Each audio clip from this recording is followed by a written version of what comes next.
اعوذ باللہ من الشیطان الرجیم بسم اللہ الرحمن الرحیم۔ تمام تعریفیں اس پروردگار عالم کے لیے ہیں جو عالمین کا پالنے والا ہے۔ درود و سلام ہو محمد وآل محمد علیہم الصلاۃ والسلام پر۔ ناظرین اکرام السلام علیکم ورحمۃ اللہ، آپ سبھی کا اس خاص پروگرام میں استقبال کرتے ہیں جس میں ہم گفتگو کر رہے ہیں کہ قرآن کے سلسلے سے کچھ ایسی باریکیاں ہیں کہ جس پر ہماری نظر ہونا چاہیے۔ پچھلے ایپیسوڈ میں جہاں گفتگو تمام ہو گئی تھی، آئیے اس کے بعد کی جو باتیں ہیں ہم آپ تک پہنچانا چاہیں گے۔ آج پھر سے ہمارے ساتھ میں اسٹوڈیو میں موجود ہیں عالی جناب مولانا ڈاکٹر حسن کمیلی صاحب، ملاقات کرواتے ہیں۔ السلام علیکم ورحمۃ اللہ۔ وعلیکم السلام ورحمۃ اللہ وبرکاتہ۔ اگر آج یہاں سے ہم شروع کرنا چاہتے ہیں، ایک بیسک سوال ہے جو ہم چاہتے ہیں ہمارے ناظرین تک وہ جواب پہنچے، کیونکہ ہمارے ناظرین میں کے ذہنوں میں کچھ نہ کچھ جواب ہمارے اس سوال سے ہوگا جو ابھی ہم کریں گے، لیکن ہم چاہتے ہیں کہ آپ کے ذریعے ذرا سا ایکسپلین ہو جائے قرآن پر ہمارا عقیدہ، قرآن پر ہماری نظر، قرآن پر ہماری کس طرح سے ہمیں قرآن کو سمجھنا چاہیے، قرآن کو کس طرح سے اپنے کانسیپٹ میں لینا چاہیے، اس کے سلسلے سے کیا آپ کہیں گے؟ بسم اللہ الرحمن الرحیم۔ جیسا کہ اس سے پہلے بھی میں نے آپ کی خدمت میں گزارش کی کہ قرآن کریم کے تعلق سے سب سے پہلی بات جو ہر مسلمان کے قلب و روح کا جز بن جانی چاہیے وہ یہ کہ القرآن و کلام اللہ، قرآن اللہ کا کلام ہے۔ اور یہ بات جس وقت انسان اس پر توجہ کر لے کہ قرآن اللہ کا کلام ہے اور ہمارا خالق ہم سے گفتگو کر رہا ہے، تو آپ توجہ کریں اس بات پر کہ انسان کو ذرا کسی بڑے شخصیت سے اس کا کوئی تعلق پیدا ہو جائے تو ساری دنیا میں اس بات کو بتاتا پھرتا ہے کہ میں فلاں امیر کو جانتا ہوں، فلاں ممبر پارلیمنٹ ہیں، ان سے میرا تعارف ہے۔ جی کہاں کائنات کا خالق، مالک، رازق وہ ہم سے ہم کلام ہے اپنے بندوں سے۔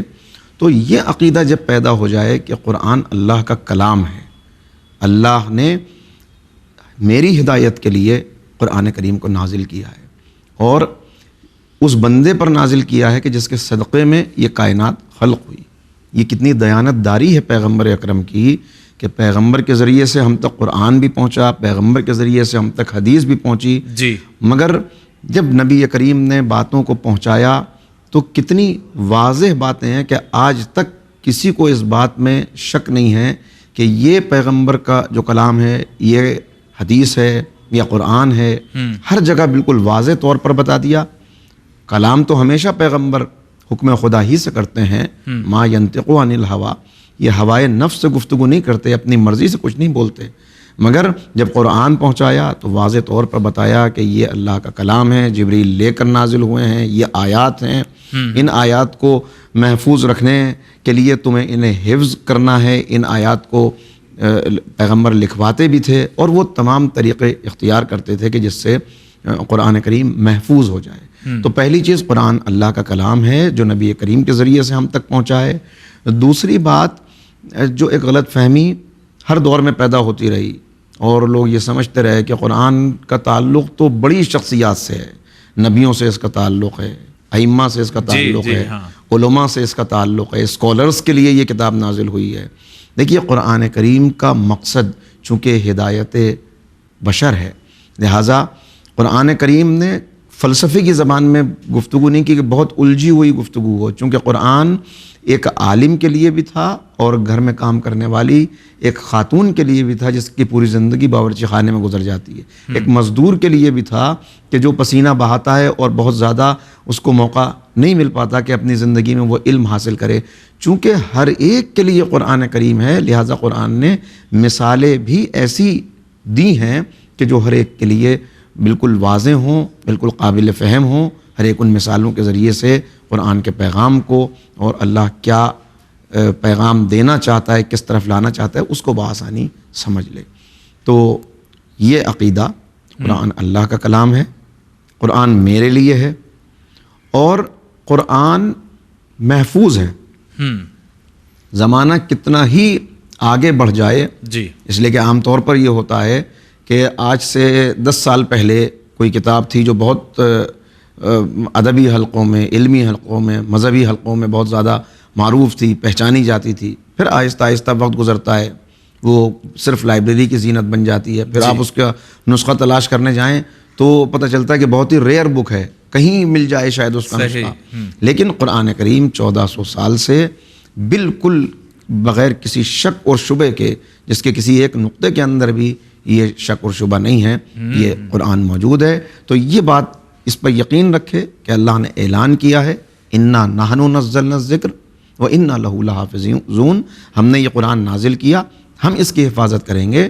اللہ کا کلام ہے، محفوظ ہے، کسی بھی طرح کی تحریف اس میں نہیں ہوئی. یہ بات میں اس لیے اور عرض کر رہا ہوں کہ بعض لوگوں کا یہ خیال ہوتا ہے کہ مسلمانوں کے بعض فرقے یہ سمجھتے ہیں کہ قرآن بدل دیا گیا، اس میں پہلے 40 پارے تھے، بعد میں 30 رہ گئے، اس کے اندر کچھ آیات ہٹا دی گئیں، کچھ بڑھا دیا گیا. بالکل یہ عقیدہ اگر کہیں ہے تو یہ باطل عقیدہ ہے، اور کسی مسلمان کا جو نظر رکھتا ہو تاریخ پر، جس کی تھوڑی سی بھی واقفیت ہو قرآن کریم سے، وہ خود اس بات کی گواہی دے گا کہ قرآن میں نہ کوئی اضافہ کیا جا سکتا ہے، نہ اس کی کسی آیت کو ہٹایا جا سکتا ہے. قرآن محفوظ ہے اور قیامت تک ہدایت کرتا رہے گا. اور اگر وہ شک کرے یا جیسا کہ آپ نے اشارہ دیا کہ 40 پارے وغیرہ، تو پھر اس کا مطلب یہ بھی ہو جائے گا اسی آیت سے جو ابھی آپ نے پیش کیا، تو قرآن پر ایمان ہی نہیں ہے، کیونکہ اللہ نے کہا کہ ہم نازل کرنے والے، ہم ہی حفاظت کرنے والے. یقیناً اللہ تعالیٰ جب حفاظت کرنے کی ذمہ داری خود لے رہا ہے، تو پھر کس بندے میں اور کس دشمن میں اور کس شیطان میں یا شیطان کے پرستار میں یہ جرت ہے کہ وہ قرآن کریم کو بدلنے کی کوشش میں کامیاب ہو جائے. کوششیں کرنے والے کریں گے کوشش، لیکن اس میں کبھی کامیابی نہیں مل سکتی. منہ کی کھائیں گے اپنے، ذلیل اور رسوا ہوں گے، دنیا دیکھے گی کہ مٹانے والے مٹ جائیں گے، مگر قرآن محفوظ تھا، محفوظ ہے اور محفوظ رہے گا. بے شک انشاءاللہ. ایک بات ہم یہ پوچھنا چاہتے ہیں اس پس منظر کے ساتھ کہ کبھی کبھی ہمارے شہروں میں، علاقے میں بہت سے جہاں سے یہ خبر آتی ہے کہ وہاں معجزہ ہوا، یہاں معجزہ ہوا، تو لوگ پوری یعنی قافلے کی صورت بن جاتی ہے اس معجزے کو جا کر کے دیکھنے میں. اور وہیں دیکھیے یہ بھی بات ہے کہ ہر نبی، ہر ائمہ جو نبی آئے ہیں، انبیاء کا سلسلہ ہے، کچھ نہ کچھ معجزات لے کر کے آتے تھے. تو ہمارے نبی آخر کے ساتھ جو معجزہ تھا وہ ان میں سے ایک قرآن جو آج بھی ہے زندہ و سلامت. تو ہم اس قرآن کو معجزہ سمجھیں کہ نہ سمجھیں، کیونکہ ہمارے یہاں تو یہ طاق اور اونچائی کی زینت بنا ہوا ہے. تو معجزہ ہے قرآن کی نہیں؟ اب یہ بدقسمتی ہے مسلمان کی کہ اس نے اس کو طاق نسیاں کی زینت بنا دیا. قرآن کل بھی معجزہ تھا، آج بھی معجزہ ہے. انبیاء کرام آئے تو حجت تمام کرنے کے لیے اللہ رب العزت نے ان کو معجزات عطا کیے، تاکہ یہ معلوم ہو سکے کہ یہ گفتگو کرنے والا اللہ کی طرف سے معین کیا ہوا نبی ہے، اپنی طرف سے گفتگو نہیں کر رہا. تو بہت سے لوگ ہیں، دیکھیے کچھ لوگ ایسے ہیں کہ جو آپ کی باتوں سے متاثر ہو کر، آپ کے کردار کو دیکھ کر اور خود ان کا دل جھکنے لگتا ہے تو قبول کر لیتے ہیں. اور کچھ ایسے ہوتے ہیں کہ نہیں صاحب کوئی نشانی دکھائیے. یہ نشانی کا مطالبہ کرنا کبھی اچھا بھی ہوتا ہے اور کبھی غلط بھی ہوتا ہے. تو اس لیے اللہ نے تمام انبیاء کو معجزات عطا کیے، الگ الگ طرح کے معجزات تھے. جناب موسیٰ کو عصا دیا، ید بیضا دیا. جناب عیسیٰ علیہ السلام کو یہ معجزہ عطا کیا کہ وہ مٹی کے پرندے بنا کر جب اس میں حکم خدا سے پھونک مارتے تھے تو وہ زندہ ہو جاتے تھے، مریضوں کو شفا دیتے تھے، چونکہ طب کا زور تھا اس دور میں. تو اسی طرح ہر نبی کو معجزہ دیا گیا. پیغمبر اکرم کا معجزہ قرآن کریم ہے، اور قرآن کا معجزہ ہونا بالکل ثابت ہے، کوئی اس کا انکار نہیں کر سکتا. قرآن نے تو آتے ہی چیلنج کر دیا کہ اگر تمہیں اس کے کلام میں خدا ہونے میں کوئی شک ہے، اس لیے کہ وہ باتیں چلتی تھیں اور رہیں بات تک بھی وہ کہ وہ تو نبی کریم تو پڑھنا لکھنا جانتے نہیں تھے. وہ انہوں نے ایک غلام کہیں سے خرید لیا تھا، وہ غلام پڑھا لکھا تھا، وہ حجرے کے اندر ان کے ساتھ رہتا تھا. اور اس کو پرانی کتابوں کا، الہامی کتابوں کا علم تھا. وہ نبی کو نعوذ باللہ وہ سکھاتا تھا، اس میں کچھ اپنی طرف سے بھی شامل کر کے اس طرح سے وہ قرآن انہوں نے پرانی کتابوں سے اور اس کے علم کے ذریعے سے پہنچا دیا. یہ کلام خدا نہیں ہے. تو قرآن نے اسی وقت میں چیلنج کر دیا کہ اگر تمہیں اس کے کلام خدا ہونے میں کوئی شک ہے تو تم اس جیسا دوسرا قرآن لے آؤ. کتنا آسان تھا اگر واقعی اس کے کلام خدا ہونے میں دشمنوں کو بھی کوئی شک ہوتا تو کوششیں تو کی ہوں گی، لیکن جواب لے آتے اس کا۔ قرآن چیلنج کر رہا تھا، قرآن کے مقابلے میں وہ تو کھڑے ہو کے کہتے، صاحب زبان تھے، چلتے پھرتے ہوئے قصائد کہہ دیتے تھے، حافظہ اتنا اچھا تھا کہ زبانی ان کو شجر یاد تھے، ہزاروں ہزار اشعار کے قصیدے سفر کرتے ہوئے چلتے چلے جا رہے ہیں، چاروں طرف کی فضا کو دیکھ رہے ہیں، آسمان ہے، زمین ہے، پہاڑ ہے، اور رات کی تاریکی ہے، ستاروں بھرا آسمان ہے، ان سب کی منظر کشی کی ہزاروں صفحات چلے جا رہے ہیں اس میں، اشعار میں، قصیدوں میں، اور ایسی باتیں کہ کسی کی تعریف کرنے پہ آئے تو زمین و آسمان کے قلابے ملا دیے، کسی کو رد کرنے پہ آئے تو اس کے اندر وہ خامیاں پیدا کر دیں، یعنی صلاحیت تھی۔ کہتے کہ ہم تو اس ایک قرآن کے مقابلے میں 10 قرآن لے آئیں گے، اگر لے آتے ختم ہو جاتا اسلام وہیں پر، جی اسلام وہیں ختم ہو جاتا، نہ بدر کی ضرورت تھی، نہ احد کی ضرورت تھی، نہ خندق کی ضرورت تھی، نہ خیبر کی ضرورت تھی، اتنا انبیاء کو ستایا، خود بھی میدان میں رہے، اس سے پہلے کے نبیوں کو بھی جس طرح قوموں نے ستایا تھا، انہوں نے بھی نبی کریم کو ستایا، مگر جواب نہیں لا سکے اس کا۔ یہ علمی چیلنج تھا، اور یہ ثبوت ہے اس بات کا کہ جب کوئی علم کا جواب علم سے نہیں دے سکتا تو پھر وہ شور مچاتا ہے، آواز دبانے کے لیے اسلحہ اٹھاتا ہے، دھماکے کرتا ہے، دلیل کا جواب دلیل سے نہ لا سکے تو گولیاں چلاتا ہے۔ یہ ہر دور میں ہوتا رہا اور اب بھی ہو رہا ہے، تو نہیں لائے تو پھر قرآن نے اپنے چیلنج کو خود ہلکا کیا اور کہا کہ اچھا تم قرآن کا پورے کا جواب نہیں لا سکتے تو ایک سورے کا جواب لے آؤ، ایک سورے کا جواب لے آؤ، بلا لو اللہ کے علاوہ جو تمہارے ناصر و مددگار ہیں ان سب کو بلاؤ، مل کے جمع ہو جاؤ، ایک سورے کا جواب لے آؤ۔ پھر اور قرآن نے اپنے چیلنج کو ہلکا کیا کہ اچھا نہیں لا سکتے تو فاتو بسورۃ من مثلہ، ایک سورت کا جواب لے آؤ، نہیں لا سکتے ایک آیت کا جواب لے آؤ، ایک آیت کا جواب بھی نہیں لا سکے۔ یہ قرآن کا کہ معجزہ ہونے کی دلیلوں میں سے ایک دلیل ہے، دلائل تو بہت سارے ہیں، میں عرض کرتا رہوں گا آپ کی خدمت میں، یہ ایک دلیل۔ یہ چیلنجز جو تھے بس اسی زمانے کے لوگوں یا آج بھی یہ ہے جاری و ساری چیلنج؟ آج بھی ہے، طلوع صبح محشر تک کے لیے ہے، کھلا ہوا چیلنج ہے۔ وہ کل نہیں لا سکے تھے، آپ لے آئیے آج جواب۔ اچھا، یعنی جس کو یہ دعویٰ ہو کہ یہ کلام خدا نہیں ہے، یا جس کو یہ دعویٰ ہو کہ اسلام اللہ کا پسندیدہ دین نہیں ہے، یا جس کو یہ دعویٰ ہو کہ یہ نبی کریم نے خود سے لکھ دیا ہے اور اللہ شک بھی ہو تو لے آؤ، لے آؤ جواب، آج لے آؤ، ختم ہو جائے گا قرآن کا چیلنج۔ لیکن قرآن کل بھی معجزہ تھا، آج بھی معجزہ ہے۔ اس کے علاوہ جو قرآن کریم نے دوسری باتیں کہی ہیں، مثلا ایک قوم کے لیے قرآن نے کہا کہ یہ موت سے خوف کھاتے ہیں اور کبھی موت کی تمنا نہیں کریں گے۔ وہ قوم جس کے لیے یہ کہا تھا کہ موت کی تمنا نہیں کریں گے، وہ تو آج بھی موجود ہے، وہ آج موت کی تمنا کرنے لگے، قرآن کا دعویٰ غلط ثابت ہو جائے گا۔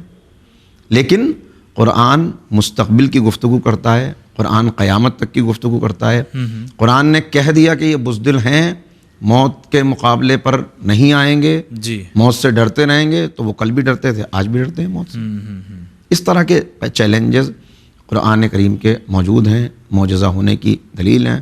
تو قرآن یقیناً اللہ کا معجزہ ہے، کلام ہے، پیغمبر پہ نازل ہوا اور معجزہ ہے۔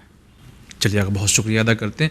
اسی کے ساتھ یہ بھی سوال ہم پوچھنا چاہتے ہیں کہ چونکہ درمیانی گفتگو آپ نے یہ کہا کہ قرآن جو ہے وہ ہدایت کی کتاب ہے، یہ انسانوں کی ہدایت کے لیے نازل کی گئی ہے اور یہ ایک روشن چراغ ہے، تو اسی کے ساتھ ہم یہ سوال جوڑنا چاہتے ہیں کہ کیا فقط قرآن ہی ہے ہدایت کی، یا اور بھی دوسرے راستے ہیں کہ جس کے ذریعے ہدایت انسانوں کی ہو سکتی ہے؟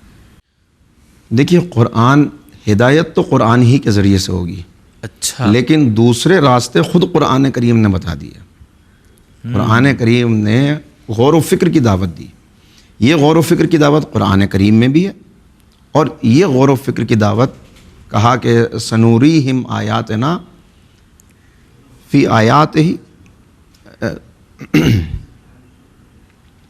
سنوریہم آیاتنا فی الآفاق و فی انفس، آفاق و انفس میں ہم نشانیاں دکھائیں گے۔ تو یہ نشانیاں جو کائنات میں موجود ہیں، یہ سب انسان کی ہدایت کے لیے، خود انسان کی ذات کے اندر جو نشانیاں موجود ہیں، وہ مجھے یاد آ رہا ہے کہ جغرافیہ کے ایک ٹیچر نے بچوں سے کہا، چھوٹی کلاس کے بچے تھے، کہ بچوں ہم نے آپ کو بتایا تھا کہ دنیا میں کتنے ونڈرز پائے جاتے ہیں، تو ایک ایک ونڈر ہر بچہ لکھے کہ کون کون سے عجوبے ہیں. تو کسی نے تاج محل کا نام لکھا، کسی نے وال آف چائنا کا نام لکھا. ایک چھوٹی سی بچی اس نے جو جواب دیا اس کا، وہ اس نے تمام کلاس کے بچوں کو، اساتذہ کو اور ہر سننے والے کو حیرت میں ڈال دیا کہ ایک چھوٹی سی بچی وہ اس پہ غور و فکر کر سکتی ہے. اس بچی نے لکھا کہ یہ ونڈرز لکھنے کے لیے کہا گیا تھا، تو اس نے کہا کہ we can see it's a wonder, we can hear, we can taste, کہ ہمیں کہاں عجائبات دیکھنے کی ضرورت ہے دنیا میں جانے کی، ہم سن سکتے ہیں، دیکھ سکتے ہیں، چکھ سکتے ہیں، کیا یہ نشانیاں کافی نہیں ہیں؟ تو اللہ کی نشانیاں ہر طرف پھیلی ہوئی ہیں. قرآن ہم کو دعوت دے رہا ہے. ہدایت تو قرآن ہی سے ملے گی. قرآن تک آئیں گے تو قرآن خود آپ کے اوپر ہدایت کے راستے کھولتا چلا جائے گا، خود شرح صدر کر دے گا، خود نور پہنچ جائے گا. افلا ينظرون الى الابل كيف خلقت والى السماء كيف رفعت والى الارض كيف سطحت والى الجبال كيف نصبت. یہ قرآن کریم دعوت دیتا ہے بار بار کہ ذرا غور کرو. تم غور نہیں کرتے، اس اونٹ کی خلقت میں غور کرو. چونکہ ڈائریکٹ ایڈریسی جو تھے قرآن کریم کے، وہ اس وقت کی عرب دنیا تھی، وہ اس وقت کے افراد تھے. ان کے لیے سب سے بڑا سرمایہ کیا تھا؟ اگر کسی کے پاس اونٹ ہے تو وہ مالدار ہے. جتنے زیادہ مویشی ہیں اتنا ہی بڑا وہ سرمایہ دار ہے. تو ان سے کہا کہ تم اس اونٹ کو جو اتنا بڑا سرمایہ سمجھتے ہو، اس اونٹ کی خلقت پہ غور کر لو. اچھا، اونٹ پر بیٹھ کے سفر کر رہا ہے تو اب اس کے چاروں طرف کیا ہے؟ یہاں کے جیسا موسم تو ہے نہیں کہ باغات ہیں، ندیاں بہہ رہی ہیں، پھول کھلے ہوئے ہیں. اس کے لیے تو جو کچھ بھی ہے وہ یا ستاروں بھرا آسمان ہے، یا چاروں طرف کا وہ منظر ہے کہ پہاڑ ہیں، زمین دور دور تک پھیلی ہوئی ہے، ریت کے ذرات ہیں. تو انہی کی طرف متوجہ کیا گیا کہ تم اونٹ کو دیکھو. اونٹ سے نگاہ اٹھے گی تو کہاں جائے گی؟ کبھی سامنے دیکھو گے تو پہاڑ نظر آئے گا، اوپر دیکھو گے تو آسمان نظر آئے گا. تو اس آسمان پہ غور کر لو کہ بغیر ستون کے یہ کیسے کھڑا ہوا ہے. تم کو ایک چھوٹا سا گھر بنانا ہو تو کتنے پلرز اس کے اندر کھڑے کرتے ہو؟ اتنا بڑا آسمان بغیر پلرز کے کھڑا ہوا ہے. زمین کو دیکھو کس طرح اس کا فرش بچھا ہوا ہے. پھر ان پہاڑوں کو دیکھو کتنے کتنے بلند پہاڑ ہیں. انسان دیکھتا ہے تو حیرت میں پڑ جاتا ہے، پھر الگ الگ رنگ کے. تو یہ سب دعوت ہے، یہ ہدایت ہے. جی ہاں، ظاہر سی بات ہے، سر اٹھاؤ تو آسمان، وہ تو پہاڑ، عرب کا علاقہ. یہ طریقہ، یہ قرآن کریم کا وہ طریقہ ہے کہ انسان کی نفسیات، جو بات میں نے اس سے پہلے بھی عرض کی کہ چونکہ قرآن ہر ایک کے لیے نازل ہوا ہے، یہ غلط فہمی جو پیدا ہو گئی کہ قرآن پہ غور و فکر کرنے والے، قرآن تو بہت مشکل ہے، ہماری سمجھ میں نہیں آئے گا قرآن، یہ بھی ایک غلط فہمی ہے. آپ جب کسی چیز کو سیکھنا چاہتے ہیں، جب آگے بڑھنا چاہتے ہیں، آپ دیکھیں کتنے بزرگ آپ کو ایسے نظر آئیں گے کہ جن کا موبائل جب ان کے ہاتھ میں آیا، جو آج کا لیٹسٹ ماڈل ہے، تو انہوں نے کہا کہ نہیں، اس کو ہم ہینڈل نہیں کر سکتے، لیکن اسے فوراً میں اپنے پوتے سے بات کرنی ہے، اپنے نواسے سے بات کرنی ہے، تو وہ سیکھ جاتا ہے سب. تو یہ باتیں کہ قرآن مشکل ہے، ہم اس کو سیکھ نہیں سکتے، زبان ہم کو کیسے آئے گی، پتہ ہمیں کیسے چلے گا، ہمارے لیے نہیں ہے. آپ قدم بڑھائیے تو صحیح. جب آپ قرآن کریم کی طرف بڑھیں گے تو قرآن کریم خود 10 قدم آپ کی طرف بڑھے گا، اس لیے کہ یہ اللہ کا کلام ہے، آپ ہی کے لیے نازل ہوا ہے. اور خود قرآن نے کہا لقد یسرنا القرآن للذکر، ہم نے اس کو آسان بنایا ہے. تو قرآن کریم خود کہہ رہا ہے کہ یہ آسان ہے، بڑھنے کی ضرورت ہے. ہدایت کرے گا قرآن. نشانیاں، تو بات جو نشانیوں کی تھی اس کو میں مکمل کروں کہ ہدایت جو ہے قرآن کریم سے ہوگی. قرآن کہتا ہے کہ نشانیاں تمہارے اندر بھی موجود ہیں، اپنی ذات میں دیکھو. اور قرآن کہتا ہے کہ چاروں طرف تمہارے کھول آنکھ، زمین دیکھ، فلک دیکھ، فضا دیکھ، مشرق سے نکلتے ہوئے سورج کو ذرا دیکھ. تو نظر چاروں طرف دوڑاتا جائے انسان، ہر چیز میں اس کے لیے نشانیاں ہیں. اور جتنا ان نشانیوں پہ غور کرتا چلا جائے گا اتنا ہی اس کا درجہ ایمان بڑھتا چلا جائے گا. بالکل ظاہر سی بات ہے، ہم دیکھیں گے تو یہ سورج نکل رہا ہے اور روز نکل رہا ہے، نہ کہیں چارج ہو رہا ہے نہ کچھ. جی انہی باتوں کی طرف متوجہ کیا. سورہ رحمان کا ایک حوالہ میں آپ کی خدمت میں پیش کروں، جس کی ابتدا ہی یہاں سے ہوتی ہے کہ انسان کا اور رحمان کا تعلق بیان ہو جائے اور آ جائے انسان اس طرف. الرحمن علم القرآن، خلق الانسان علمہ البیان. اگر ذرا سا اس پہ آپ توجہ کریں تو رحمان اللہ رب العزت کے جتنے نام ہیں صفاتی نام، اللہ کے بعد جو سب سے عظیم نام ہے وہ رحمان ہے. اچھا. اور یہ آپ دیکھیں قرآن کریم کی ابتدا بسم اللہ الرحمن، اللہ کے بعد رحمان. رحمان جو کیفیت ہے اپنے اندر، جو رحمت کا بے پناہ سمندر لیا ہوا ہے، رحمت کی اٹھتی ہوئی موجیں ہیں. یعنی یہ مبالغے کا صیغہ ہے، میں آسان کرنے کے لیے عرض کر دوں کہ جب کوئی کہتا ہے جوعان تو اس کا مطلب کہ بھوک سے جب کوئی جاں بلب ہو رہا ہے، مرا جا رہا ہے، وہ کہے گا میں بھوکا ہوں، مر رہا ہوں بھوک سے، تو جوعان. عطشان، کوئی پیاس سے بالکل جاں بلب ہو. تو رحمان جس کے اندر کیفیت یہ پائی جا رہی ہے کہ جس کی رحمت بے پناہ رحمت ہے. معصوم نے فرمایا کہ اللہ رحمان بھی ہے، رحیم بھی ہے. رحمان سب کے لیے ہے جہاں اس کی رحمت عام ہے، اور رحیم آخرت میں ہے. رحیم یعنی دونوں کو میں آسان کر دوں بات کو تاکہ اگلا مرحلہ آسان ہو جائے، کہ ایک مثال دے دوں تاکہ رحمان اور رحیم. رحمان جہاں اچھلتی ہوئی موجیں ہوں، بے پناہ، جس کا کوئی حد نہ ہو جس کی رحمت کی، اور رحیم جس کی رحمت مسلسل ہو، مسلسل، جیسے آہستہ آہستہ دریا بہہ رہا ہے. یہ اس کو اس طرح سے سمجھا جا سکتا ہے کہ مثال کے طور پر روڈ پہ کوئی ایکسیڈنٹ ہو گیا، لوگ جمع ہیں دیکھنے کے لیے. اس وقت لوگ دیکھتے ہیں کہ ایک بچہ ہے وہ زندہ رہ گیا، اس کی ماں کا بھی انتقال ہو گیا، باپ بھی اس کا مر گیا، بڑا لوگ افسوس کر رہے ہیں. تو ایک شخص آگے بڑھتا ہے، وہ کہتا ہے اس بچے کو میں لے لوں گا، اللہ نے مجھے اولاد نہیں دی تو میں اس کو پالوں گا. اور وہ بڑی محبت کے ساتھ اس بچے کو اٹھا لیتا ہے، ساری فارمیلٹیز پوری ہو جاتی ہیں، اس بچے کو وہ پالنے لگتا ہے. 2 سال کے بعد اس کے اپنا بچہ پیدا ہو جاتا ہے. اب جب اس کے اپنا بچہ ہوا تو کیا اب بھی اس بچے کے لیے اس کے وہی جذبات ہوں گے جو اپنے بچے کے لیے؟ اب تو بدلیں گے، بدل جائیں گے یقیناً، اگر وہ چاہے بھی. جی. کیونکہ فطرت پہ انسان، فطرت تو بدل نہیں سکتی نا. ارے ہمارے ہی یہاں، جیسے ہمیں اور ناظرین کے یہاں پہلا جو بچہ ہے اس سے جو محبت تھی، لیکن جب دوسرا تیسرا ہوا تو آٹومیٹک کم. اپنے ہی بچوں میں انسان کو ہر ایک سے برابر محبت نہیں ہوتی. کوئی زیادہ پسندیدہ، کسی کے اوپر سختی زیادہ کرتا ہے، کسی کے اوپر بہت ساری محبتیں لٹانے کو دل چاہتا ہے. محبت تو سب سے کرتا ہے، لیکن بالکل ایک جیسی محبت ہو ایسا کوئی معیار نہیں ہے. ٹھیک. تو اپنوں میں جب فرق ہو جاتا ہے، وہ تو غیر کا بچہ ہے جس کو لے کے پالا ہے. تو اب اسی کو کہتے ہیں ہم، جو آج کی زبان میں نوجوانوں بچوں کے لیے عرض کر دوں، وہ کہتے ہیں نا موڈ سوئنگس. ابھی بڑا غصہ آ رہا ہے، ابھی بہت خوش نظر آ رہے ہیں، ابھی ایک انسان سے بڑی نفرت ہو رہی ہے، کچھ دیر کے بعد اس سے ہی محبت ہو گئی. تو یہ انسان کے جذبات بدلتے رہتے ہیں، جذبات کبھی ایک سے نہیں رہتے. رحیم اسے کہتے ہیں جس کی رحمت ہمیشہ ایک سی رہے، ہمیشہ ایک سی. رحمان اور رحیم. اب آگے بڑھ کے بات ہوتی ہے کہ وہ کون رحمان؟ علم القرآن. الرحمن علم القرآن، خلق الانسان، علمہ البیان. رحمان اس کے صفاتی ناموں میں سب سے اعلیٰ نام. انسان اس کی مخلوقات میں سے سب سے اعلیٰ مخلوق جو اشرف المخلوقات ہے. جی. قرآن الہامی کلاموں میں سب سے اعلیٰ کلام. جی. اس سے پہلے بھی کتابیں آئیں، صحیح، مگر قرآن جیسے میں نے عرض کیا کہ وہ کتابیں بدل گئیں، بدلنے والوں نے بعد میں مفادات کے پرستاروں نے ان کتابوں کو بدل ڈالا. جی. مگر قرآن محفوظ ہے. تو سب سے اعلیٰ کلام قرآن. اور اب جب یہ 3 چیزیں آپ دیکھیں، رحمان، انسان، قرآن، تو اب انسان کو جو صلاحیتیں عطا کیں اس میں سب سے اعلیٰ صلاحیت بیان کی صلاحیت.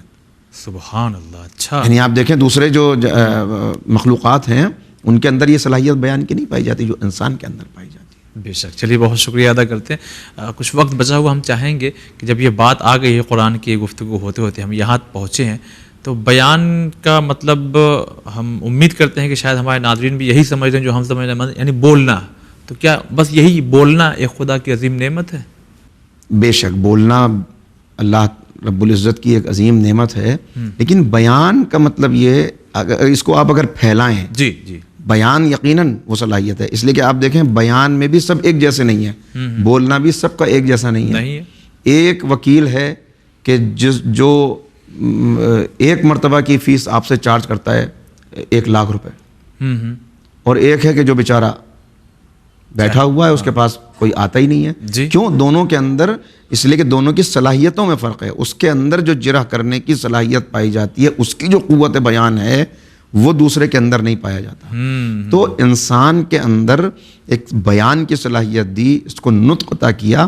یہ صرف بولنا نہیں، بلکہ بولنا، جب پہلے یہ بولنا جو ہے یہ تھیوری بنے گا، پھر یہی تھیوری پریکٹیکل میں آئے گی. جی. لہٰذا انسان کے اندر جتنی بھی اپنے آپ کو ایکسپریس کرنے کی صلاحیتیں پائی جاتی ہیں، کوئی پینٹنگ کرتا ہے، کوئی خطاطی کرتا ہے، کوئی شاعری کرتا ہے، کوئی اچھا مصنف ہے، کوئی دوسرے طریقے سے اظہار کرتا ہے اپنے جذبات کا، یہ ساری چیزیں بیان ہی کی تفسیر ہیں ایک اعتبار سے.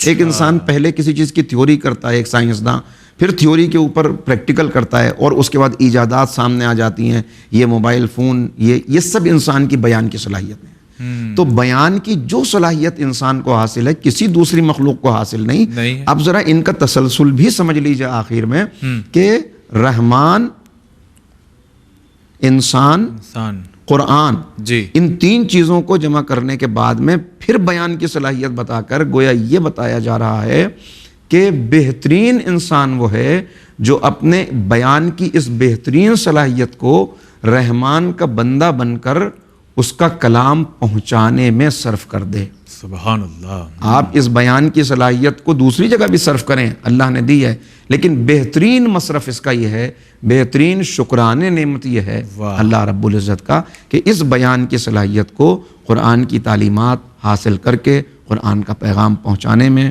لوگوں کو دعوت دینے میں، بندوں کو اللہ کی طرف بلانے میں صرف کرے، تاکہ واقعی اس کا شکر ادا ہو سکے. چلیے آقا، بہت بہت شکریہ ادا کرتے ہیں، اور واقعی علم میں اضافہ ہوا ہمارے ناظرین کے بھی یقیناً. ناظرین، یہ سلسلہ انشاءاللہ بھی جاری رہے گا، چونکہ وقت تمام ہو گیا، اس لیے ہم اپنے پروگرام کو فی الحال یہاں پر روک رہے ہیں. انشاءاللہ اگلے ایپیسوڈ میں حاضر ہوں گے تو اس کے بعد کی گفتگو آپ تک پہنچائیں گے، تاکہ قرآن کے سلسلے سے اور زیادہ معرفت پیدا ہوتی چل جائے. والسلام علیکم ورحمۃ اللہ.